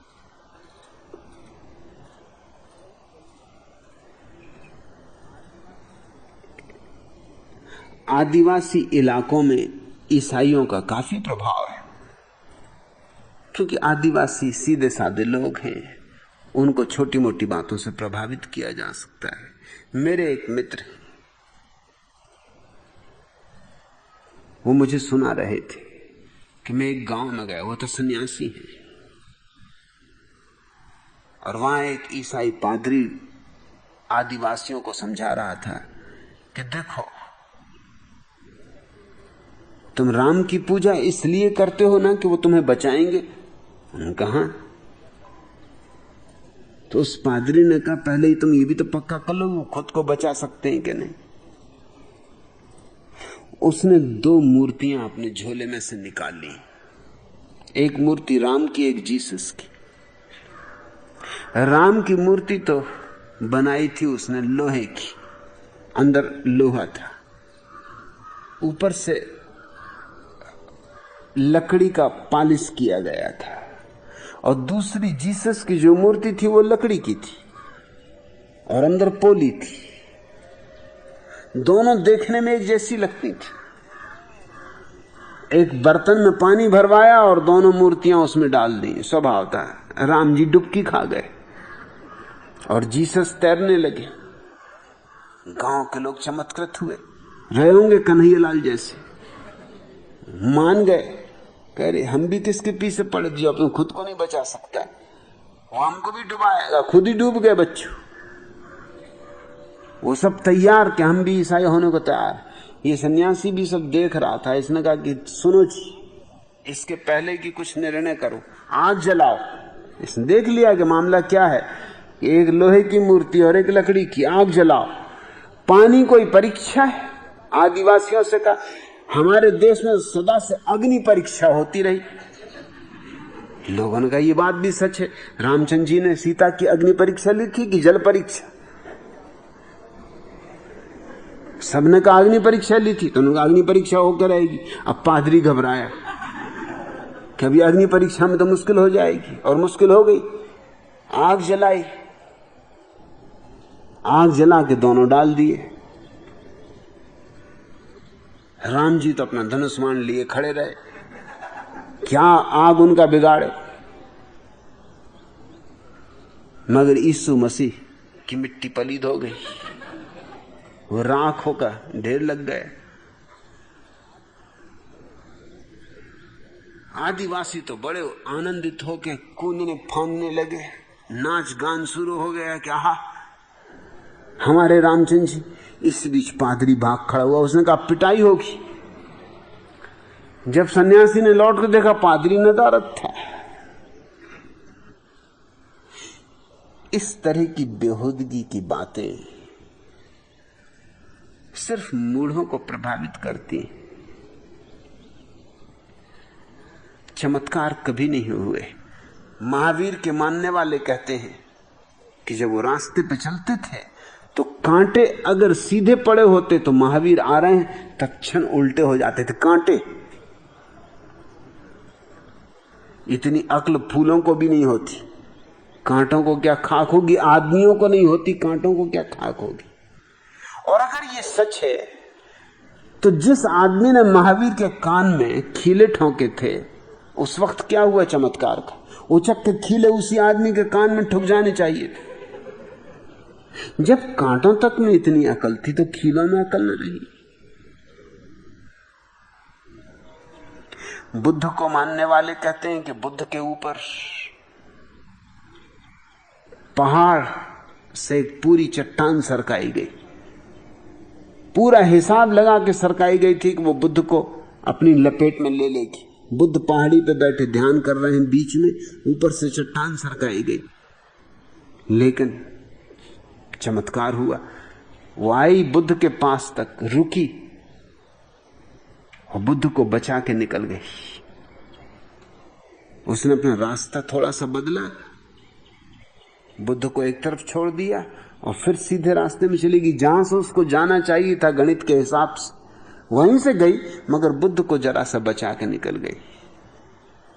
अगर ये बात सच है तो बुद्ध का फिर विषाक्त भोजन से जीवन अंत कैसे हुआ? अगर चट्टान में इतनी अकल थी तो विष ने कुछ कृपा न की बुद्ध पर कि भोजन में न मिलते, या मिल भी जाता भोजन में तो कम से कम शरीर को विषाक्त न करता। कहते हैं पागल हाथी बुद्ध पर छोड़ा है जिसने न मालूम कितने लोगों को मार डाला था, और वो बुद्ध के सामने आया और उनके चरणों में सिर झुका के खड़ा हो गया। अब मैं तो इतना ही कह सकता हूं कि पागल हाथी था तो पागल ही था। अब पागलों का क्या भरोसा, अगर पागल जो कर गुजर सो ठीक, पागलों के संबंध में कुछ निश्चित नहीं हुआ जा सकता। वो बुद्ध के सामने झुक गया, ये भी पागलपन का हिस्सा रहा होगा, चमत्कार नहीं। क्योंकि जब आदमी नहीं झुके जिन्होंने पागल हाथी छोड़ा था तो पागल हाथी क्या खाक झुकेगा? लेकिन ये कहानियां पीछे गढ़ी जाती। बुद्ध का जन्म हुआ तो वो खड़े खड़े पैदा हुए मां के पेट से, खड़े खड़े। अब ऐसे लोग कोई साधारण ढंग से पैदा होते? मां भी खड़ी थी, वो फूल तोड़ रही थी वृक्ष से, तब अचानक बुद्ध एकदम से टपक पड़े। जरा दर्द नहीं हुआ, दर्द वगैरह होता तो वो भी लेट जाती, वो फूल तोड़ती रही और बुद्ध एकदम से टपक पड़े। इतनी तक मामला हल नहीं हुआ। अरे जब कहानी ही लोग गढ़ते हैं तो फिर क्या कंजूसी कर रहे? फिर वो 7 कदम चले भी, इतना ही नहीं, अरे जब बात ही करनी तो फिर पूरी हो जानी चाहिए। 7 कदम चल के आकाश की तरफ देख के हाथ उठा के उन्होंने कहा कि मुझ जैसा बुद्ध ना तो पहले कभी हुआ है न बाद में कभी होगा, मैं परम बुद्ध हूं। इसकी घोषणा की, गर्जना की, आकाश थर्रा गए, पृथ्वी डोल गई।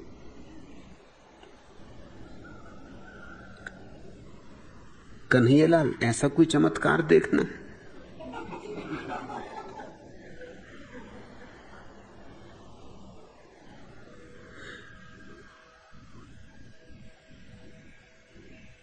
इस तरह की मूर्खतापूर्ण बातें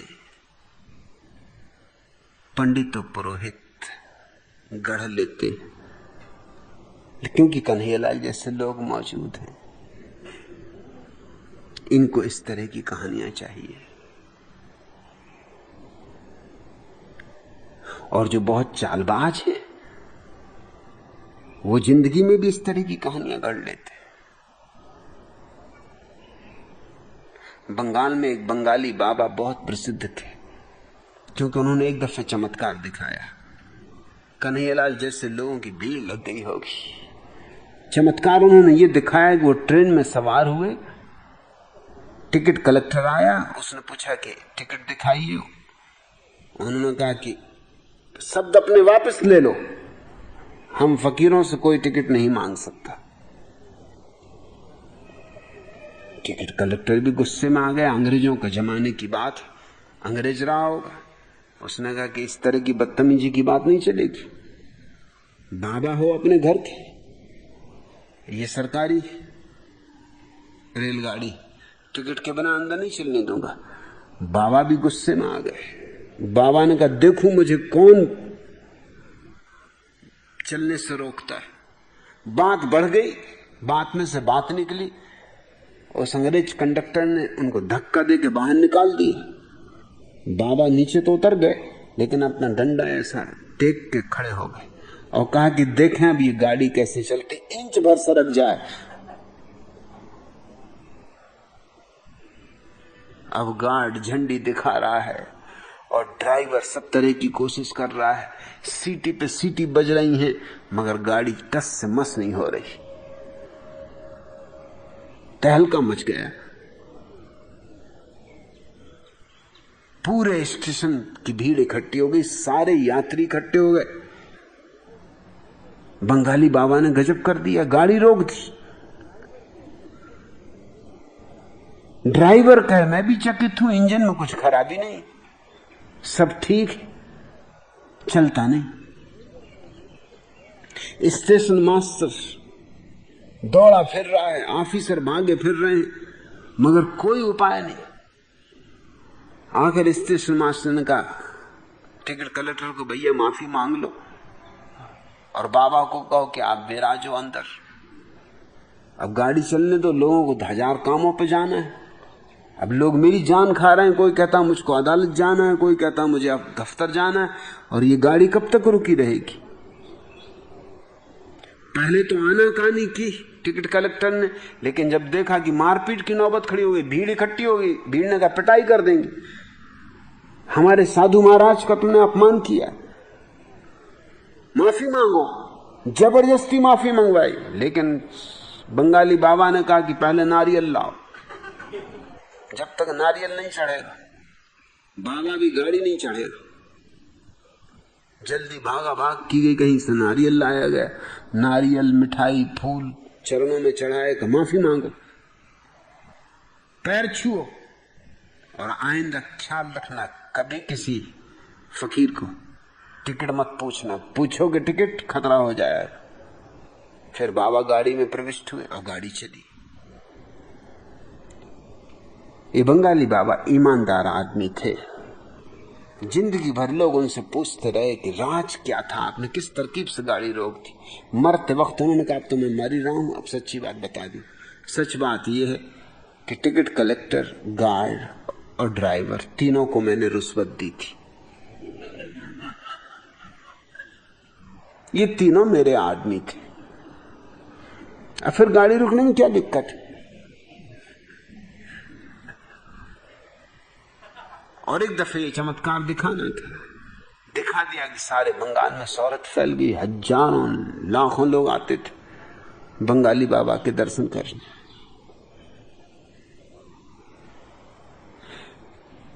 तुम जिनको चमत्कार कहते हो वो चमत्कार वगैरह कुछ भी नहीं होते। उन सब के पीछे हिसाब होते, गणित होते। जादू तो एक गणित है, उसके करने की कला होती। सड़कों पे मदारी दिखाते रहते, उन्हीं को तुम भगवान मानो भैया। और मैं तुमसे कहता हूं अगर चमत्कार होते भी होते तो मैं दिखाने वाला नहीं था, क्योंकि मैं कन्हैयालाल जैसे लोगों को यहां बिल्कुल नहीं चाहता हूं। अगर चमत्कार होते भी होते और मैं कर भी सकता होता तो भी कभी नहीं करता, क्योंकि ये गलत लोग हैं जो चमत्कार के कारण इकट्ठे होते। इन लोगों को मैं दरवाजे के बाहर रखना चाहता हूं, दरवाजे के भीतर नहीं।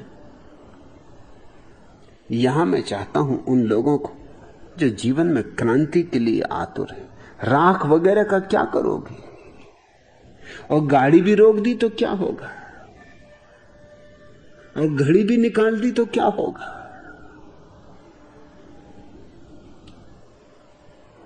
इन सब बेवकूफी की बातों में मुझे उत्सुकता नहीं है। हे कन्हैयालाल, हे देवकी नंदन, हे मुरली वाले, भैया गौएं चराओ। यहां कहां आ गए? कोई डेयरी खोल लो, अटरली बटरली अमूल बटर बेचो, कुछ ढंग का काम करो। यहां कहां, ये तुम्हारे लिए जगह नहीं।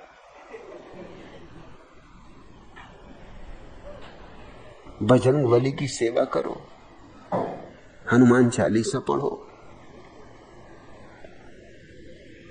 हे गोवर्धन गिरधारी, कुछ न बने तो गोबर का छोटा मोटा पहाड़ बना के उसी को उठा लो। तुम्हारे पास ही लोग इकट्ठे हो जाएंगे, तुम्हें कहीं जाने की क्या जरूरत है?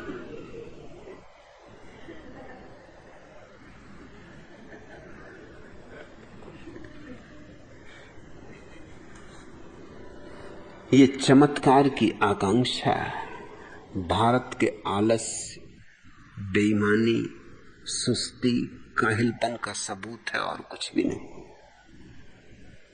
अपने पे भरोसा नहीं रहा है, इसलिए हर उल्टी सीधी चीज पे भरोसा लाने की कोशिश की जा रही। आत्म भरोसा खो गया है, आत्मा पे श्रद्धा खो गई, इसलिए ताबीज, राग, गंडे, इस तरह की चीजों पर भरोसा आ रहा है।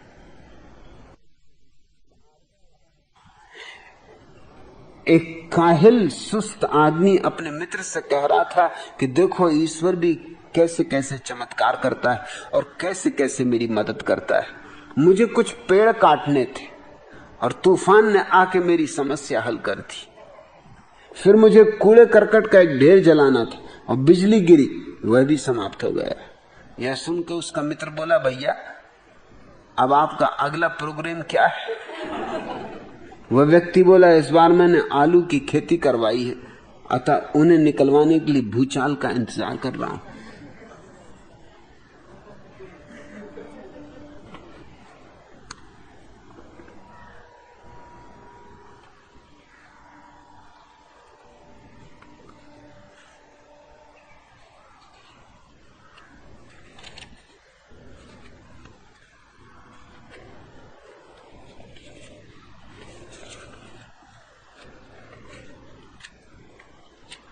आखिरी प्रश्न,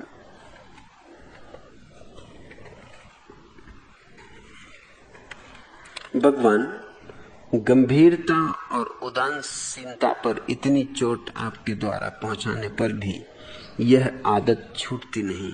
लगता इनका छूटना मौत जैसा है, कृपया मार्गदर्शन दें। मोहन भारती, भैया फिर छोड़ते किस लिए हो जब मौत जैसा मालूम हो रहा? मजे से उदासीन रहो,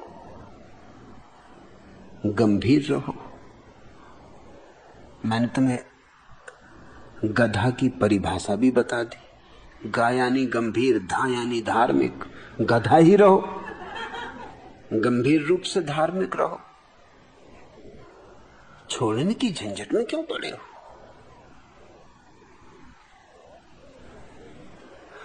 और तुम कहते हो कि आपके द्वारा समझाए जाने पर भी, चोट पहुंचाए जाने पर भी आदत छूटती नहीं। चोट अभी पहुंची नहीं, समझ अभी आई नहीं।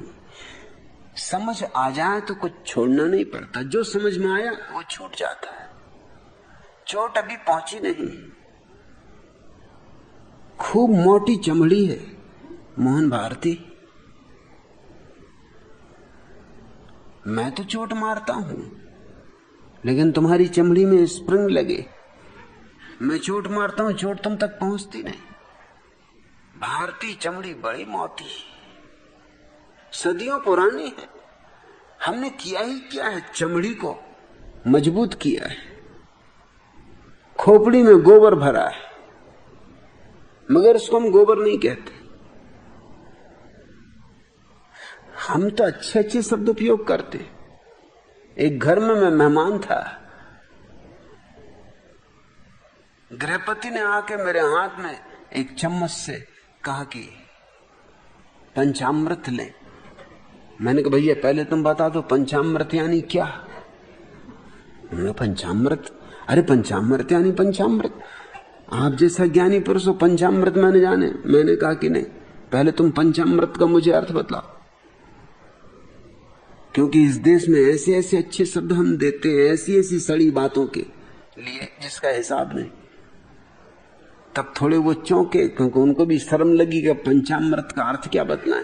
पंचामृत का मतलब होता है गौ के द्वारा पैदा की गई 5 चीजें, गोबर, गौमूत्र, दूध, दही, घी, इन 5 को मिला के पंचामृत। मैंने कहा भैया मुझे अमृत चाहिए ही नहीं, पंचामृत की बात ही छोड़ दो। मैंने तो अमृत पा लिया, ये तुम ही पियो, बांटो मोहल्ले में, कोई ना कोई गधे मिल जाएंगे पीने वाले। पंचामृत बांट रहे हैं।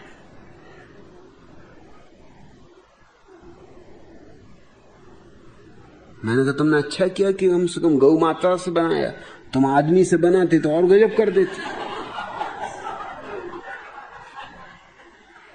वो तो जो भी ले लेता सीधे स्वर्ग जाता। तुम कहते हो आदत छूटती नहीं, आदत में न्यस्त कुछ स्वार्थ होंगे। गंभीर होने में इस देश में बड़ा मजा है। गंभीर आदमी को लोग अच्छा आदमी समझते हैं, गैर गंभीर को तो कहते हैं अरे उछला थिथला, उसका क्या है। जो गंभीर शकल बनाया बैठा रहता, लंबा चेहरा, उसको लोग कहते हैं साधु संत, उसको कहते हैं पहुंचा हुआ सिद्ध पुरुष।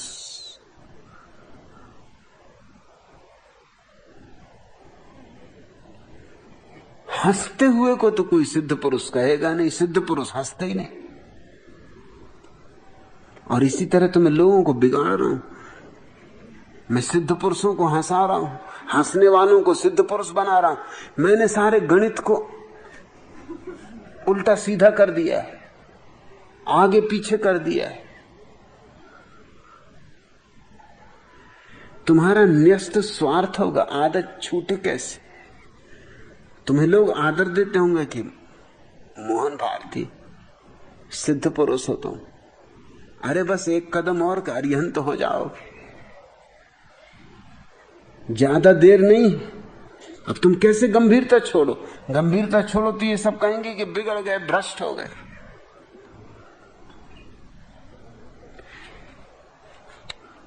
एक मित्र ने मुझे लिखा है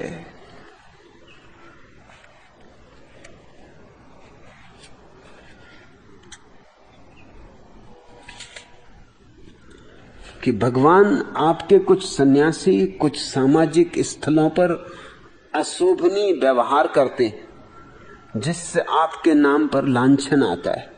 जैसे एक सन्यासी उस दिन स्टेज पर नाचने वाली लड़की से हाथ मिलाने को आगे बढ़ गया तो लोग चिल्लाए, ए रजनीश नीचे आओ, ऐसी हरकतों से आपका नाम खराब हो, यह मुझे बहुत बुरा लगता है।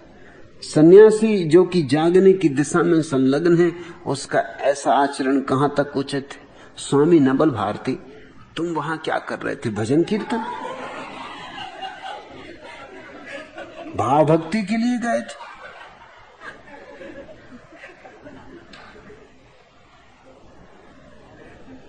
और मुझे तो कुछ इसमें अशोभनीय नहीं लगता। मैं खुद भी होता तो मैं खुद ही बढ़ के गया होता। आखिर कोई लड़की ढंग से नाची हो तो उसको धन्यवाद देना चाहिए कि नहीं? इसमें अशोभनीय क्या है? और भला किया उस सन्यासी ने कि चलो उस जगह मेरे नाम को तो गुंजा दिया, लोग चिल्लाए कि रजनीश नीचे आ। अरे जो ऊपर है उसी को तो नीचे बुलाएंगे ना। इसमें क्या बिगड़ गया? इसमें अशोभनीय व्यवहार लोगों ने किया उस सन्यासी के साथ। उस सन्यासी ने कोई अशोभनीय व्यवहार नहीं किया। ऐसा हुआ है, कोई 15 साल पहले की बात है। हर्षद मुझे अपनी कार में लेके बंबई घुमाने निकला था। दिन भर बोलता रहा था, तो उसने कहा घंटा भर आपको हवाखोरी का ललाऊं। एक बिस्तरों के सामने से निकल रहे थे। मैंने पूछा ये बिस्तरों क्या बला है? उसने कहा चलिएगा। उसने तो मजाक में कहा। उसने कहा मैं क्यों बिस्तरों जाऊंगा? उसने समझा कि मैं मजाक में पूछ रहा हूं बिस्तरों क्या है। मैंने कहा क्यों नहीं चलेंगे, चलो। अब उसकी जान निकली। उसने सोचा कि अगर कोई जान पहचान का मिल जाए तो मैं फंसूंगा कि तुम क्यों उनको वहां ले गए, लोग मुझको ही दोष देंगे। ये तो बच जाएंगे, ये तो कहेंगे मुझे तो मालूम नहीं कि बिस्तरों क्या है। फंसूंगा मैं, मगर अब फंस ही गया। थोड़ा झिझक, मैंने कहा तू झिझक मत, मुझे मालूम कि बिस्तरों क्या है। अरे तभी तो तुझसे पूछा कि ऐसे तो तू ले नहीं जाएगा। अगर मैं कहूंगी चल बिस्तरों में ले चल, तू गाड़ी तेजी से भगाएगा कि घर चलो। मजबूरी में बेचारा घिसटता हुआ मेरे पीछे भीतर गया। संयोग की बात, बिस्तरों का जो मैनेजर था वो मुझे सुनने आता रहा होगा। वो एकदम आया और साष्टांग दंडवत। और जब उसने दंडवत की तो भारती तो छटे हुए बुद्धू और कई लोग उठाए जो मुझे जानते भी नहीं थे, वो भी दंडवत करने लगे। वो नाचने वाली लड़की भी आ गई दंडवत करने, उसने भी पैर छू के दंडवत किया। और मैनेजर ने कहा आपकी बड़ी कृपा की पधारे। कई दफे मेरे मन में होता था कि एक बार आपके चरण यहाँ पड़ जाएं तो पवित्र हो जाए स्थल, मगर किस मुंह से आपसे कहता। मगर सुन लिया आपने। आप भी अद्भुत हैं, चमत्कार दिखा दिया। सोच भी नहीं सकता था सपने में कि मेरे बिस्तरों में और आप कभी आएंगे। तो स्वभाव था उसने सबसे पहले नाचने वाली लड़की के बिल्कुल पास मेरी कुर्सी लगाई। और नाचने वाली लड़की ने देखा जब मैनेजर चरण छूता और सब लोग चरण छूते तो वो मेरे पास नाचे। स्वभाव था। और हर्षद की हालत ऐसी खराब, एयर कंडीशनड बिस्तरों, पसीना चूरा। हर्षद तू क्यों पसीना चूरा? तुझे इतनी कैसी गर्मी लगी? कोई बुखार चढ़ रहा? कुछ तुझे डेंगू फीवर वगैरह हो गया? उसने कहा कि अब आप कुछ मत कहें, जल्दी से यहां से निकल चले, क्योंकि अगर पता चल गया तो मैं फंसूंगा। मैंने कहा तू क्यों फंसेगा, और मैं अब जाने वाला नहीं। लड़की इतना अच्छा नाच रही है।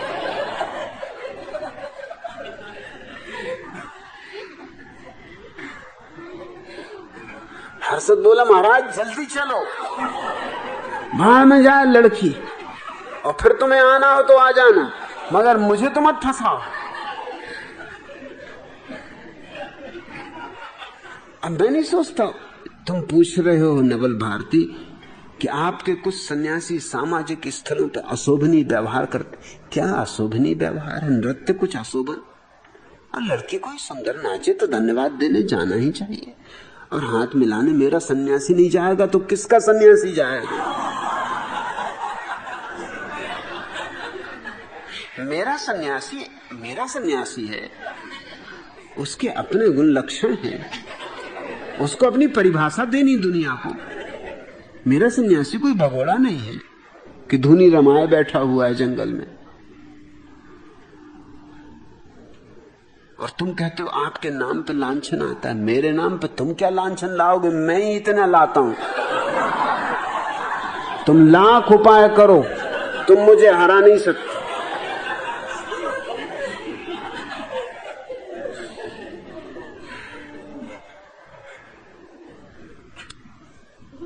तुम कहते हो ऐसी हरकतों से आपका नाम खराब हो रहा। मेरा क्या नाम खराब करोगे? नाम है ही किसका जो खराब कर लोगे? खराब हो तो उसका नाम हो, मेरा क्या नाम खराब होगा? वही है, मैं तो जमाना हुआ तब का मिट गया। और तुम्हें क्यों बुरा लगा? तुम्हारे अहंकार को चोट लगी होगी कि अरे मैं भी सन्यासी हूं, लोग इसको बुरा भला कह रहे हैं, तो वो बुरा भला मुझसे भी कहा जा रहा है, क्योंकि लोग देख तो रहे हैं कि ये भी गैरिक वस्त्रधारी, माला पहने हुए, ये भी एक स्वामी खड़े हुए। तुम्हारे अहंकार को चोट लगी होगी। ऐसे हमारे न्यस्त स्वार्थ हैं। मोहन भारती, न्यस्त स्वार्थों के कारण आदतें नहीं मिटती। सेठ चंदूलाल की कब्र पर उनकी पत्नी ने एक संगमरमर का पत्थर लगवाया जिस पर लिखा था शांति से सो। 3 दिन बाद जब सेठ चंदूलाल की वसीयत पढ़ी गई और पता चला कि वे अपनी पत्नी के नाम 1 पैसा भी नहीं छोड़ गए, तो सेठानी को बहुत गुस्सा आया। आग बबूला, भागी, मरघट पहुंची और कब्र के पत्थर पर आगे लिखवाया शांति से सो जब तक मैं नहीं आती। न्यस्त स्वार्थ जब हूं तो सो लो शांति से थोड़े दिन, फिर आके वो मजा चखाऊंगी कि याद रहेगा अनंत काल तक।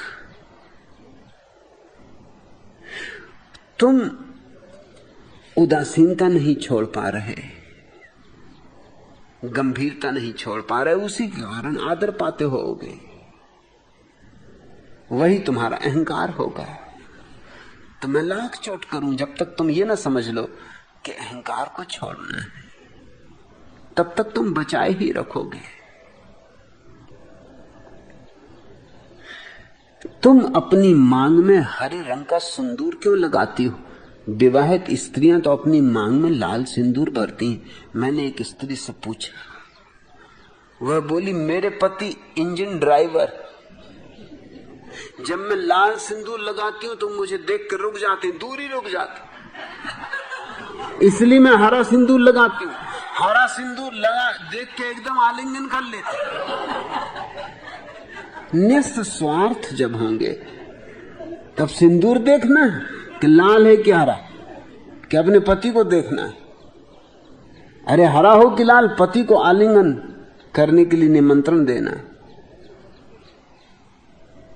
तुम अपनी गंभीरता में अपने स्वार्थ खोजने की कोशिश करो, नहीं तो मैं कुछ कहूंगा तुम कुछ सुनोगे, कुछ समझोगे। शाम हो रही थी, परंतु चंदूलाल की पत्नी शॉपिंग समाप्त करने का नाम ही नहीं ले रही थी। चंदूलाल थक के चूर हो गए थे और दिल ही दिल में बिलों का हिसाब जोड़ रहे थे।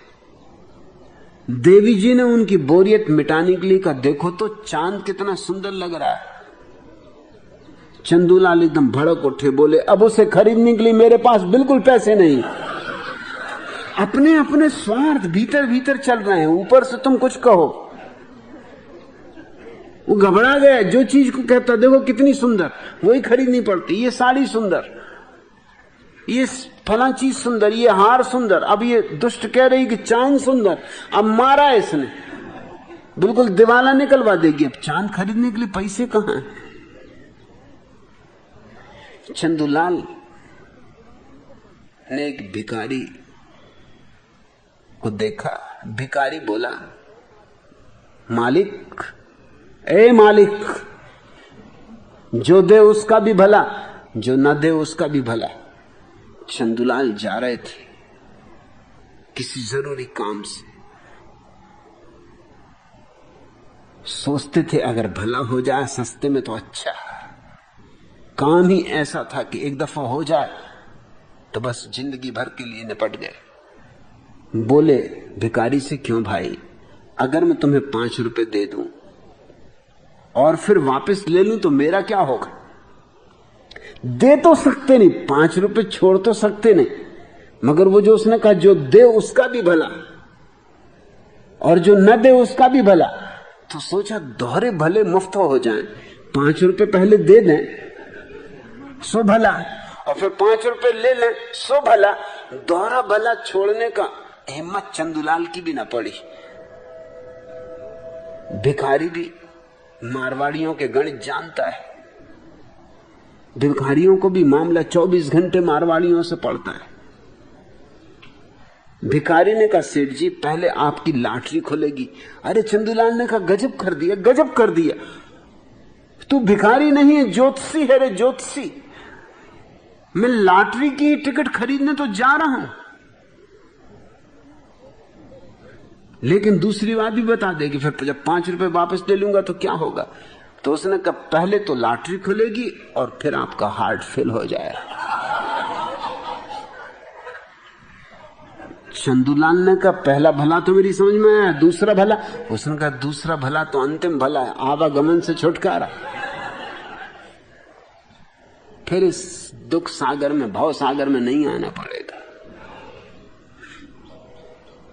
चंदूलाल ने कहा ऐसी की तैसी तेरे भले की, न चाहिए मुझे लॉटरी और न मुझे आवागमन से छुटकारा करवाना है। मोहन भारती जरा सोचो, मेरी बातें अगर ठीक लगती हैं तो अटक कहां जाते हो? जरूर कहीं कोई न्यस्त स्वार्थ की चट्टान इन छोटे छोटे झरनों को रोक लेती होगी। उस चट्टान को हटा दो। मैं तो जो कह रहा हूं बहुत सीधा साफ है, तिरछे हो तो तुम हो।